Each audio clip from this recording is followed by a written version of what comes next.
Extroverted versus introverted sensation. There is a great difference between extroverted and introverted sensation. In the extrovert, sensation is dominated chiefly by impressions received through the senses, while in the introvert type, it is the inner sensations caused by these impressions that are predominant. We must be very careful not to confuse these inner sensations with feelings that are not feelings, but an original element in them. To persons who are primarily of the extroverted sensation type, the sensuous impressions of the outer world are of predominant importance. It is what can be seen, heard, or touched that is of value to them and influences their actions. They are easily susceptible to pleasure and grief, and they have great power of aesthetic discrimination.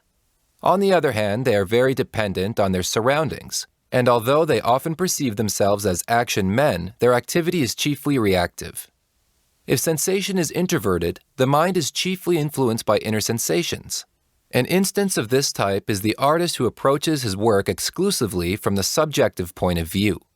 The more our sensations are differentiated, the more clearly we shall be able to appreciate what has eternal value for humanity. Man possesses a certain inherited need of sensation, and the more he gives his sensations free play, the better he will be able to distinguish those which respond to his innermost nature. In these cases of passive receptivity, all that happens is that the inner sensations are differentiated and clarified but not further developed. This inner mental activity usually remains hidden from the outer world, and only those impressions which touch the inmost being can bring about a reaction. The value of this function in its developed form may be said to consist in a sensitiveness to what has eternal significance, arising from the profound needs of human nature. When this type of mind is very pronounced, its one-sidedness will become evident. Such persons are too passive, too much aloof from the world, and find a special difficulty in self-expression. In consequence, they often give the impression of not having found a satisfactory way of sublimation or adaptation. Extroverted versus introverted intuition.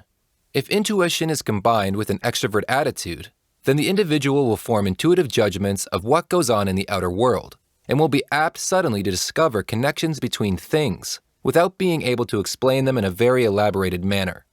Extroverted intuitive perceptions and the actions and expressions resulting from them are sometimes surprisingly justified later on by events, or by an indirect process of reasoning.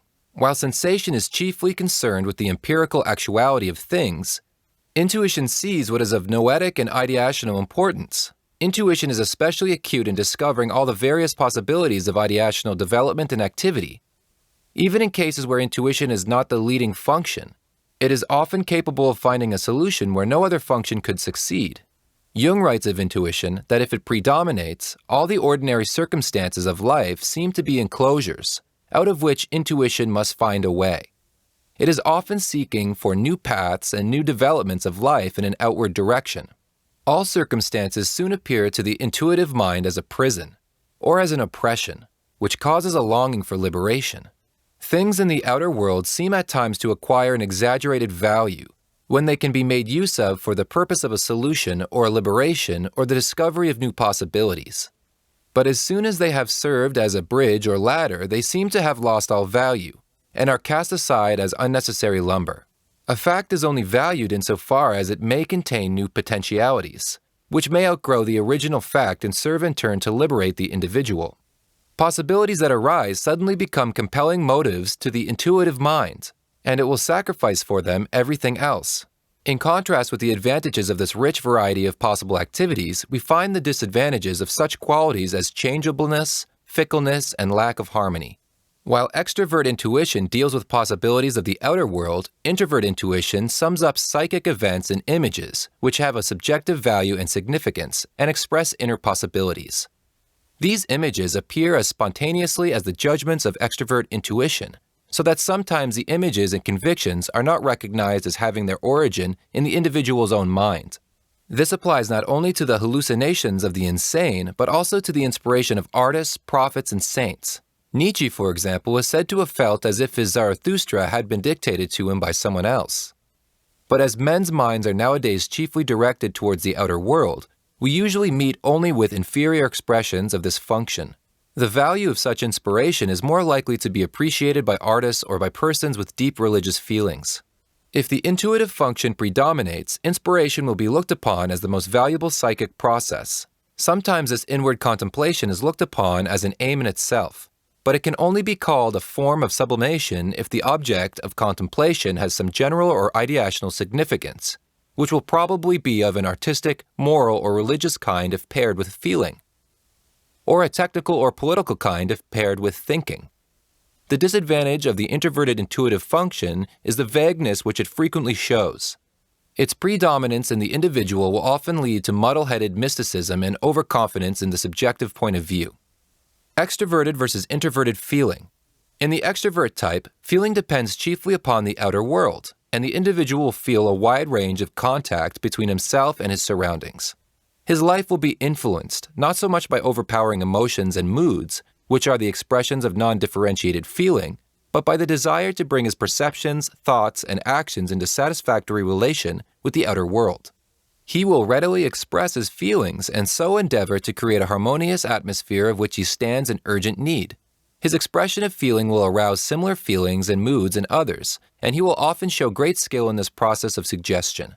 His own complexity and delicacy of feeling will enable him to understand the feelings of others, even when they are imperfectly expressed.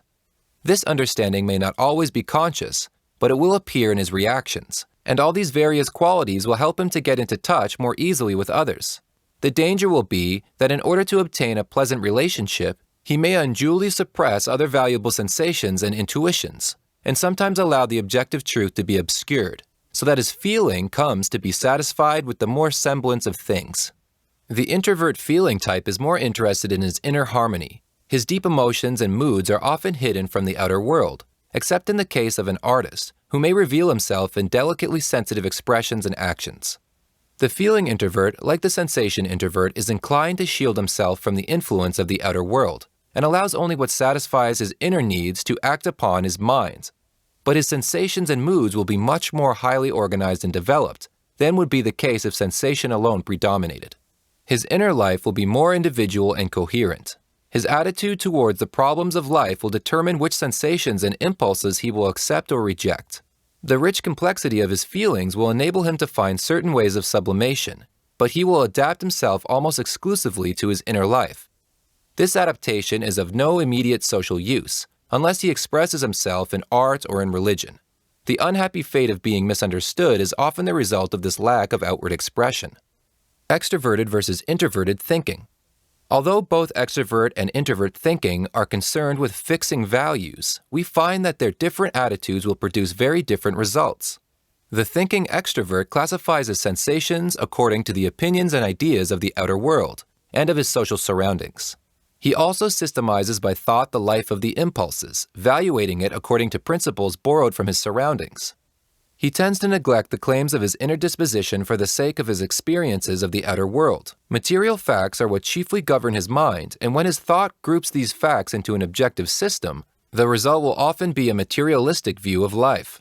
As this system is obviously not the direct product of his own inner needs, it will usually not be a very living one, but of a somewhat formal nature.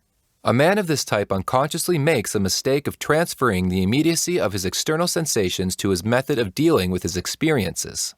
If his extrovert attitude is strongly marked, he will tend to neglect more and more the assimilation and development of experience, so that the final result will be a confused and overwhelming mass of disconnected facts. We find striking instances of this in the present state of many sciences. It is natural that the thinking extrovert should be in danger of becoming dogmatic when he attempts to group his impulses according to popularly accepted standards of value. When he is treating facts alone, he may attain very valuable results. But with dealing with sensations and impulses, he has to assimilate the opinions and principles of many different people in order to attain a sufficiently wide point of view of his own. Thought alone can be of little help to him here, for he must rely on principles borrowed from his surroundings, and thus the only valuable result is the systemizing of these principles. The thinking introvert will deal chiefly with the actualities of his inner nature and try to fix laws and principles for his actions. All the same, he can deal with external sensations, just as the extrovert thinker can deal with mental experiences obtained by introspection. But just as in such a case the thinking extrovert confines his interest in the main to outward symptoms and to what he hears from others, so the thinking introvert will be more influenced by subjective feelings and convictions when he is dealing with external sensations. He will accept the objective truth of his perceptions only insofar as they agree with his theories and with his system of grouping his perceptions. Accordingly, his method of dealing with external experience has less objective value than the method of the thinking extrovert. On the other hand, it has two advantages. Firstly, the introvert's system of grouping experiences will be more alive and creative, because more light is thrown on the subjective element by a deeper analysis, and the thinking introvert always feels himself at home in abstractions. Secondly, for the purpose of establishing objective values, the introvert will derive more help from his own introspection than the extrovert, who tends to rely on outward symptoms and the information of others. All the same, there is a danger that the introvert may overestimate the general validity of his own specially systemized experience, and so may form wrong judgments about the experiences of others, and fail to take advantage of their corrective influence. When dealing with intuitions, which appear in the form of impulses and feelings, the thinking introvert will aim at a kind of subjective economy rather than at discovering universally valid principles. He is more conscious of the subjective nature of his judgments than a thinking extrovert, and will admit almost too readily that his judgments have only an individual value. He bases them upon self-knowledge, carefully measuring and balancing every impulse and feeling. This overcautious method may sometimes destroy his activity and spontaneity.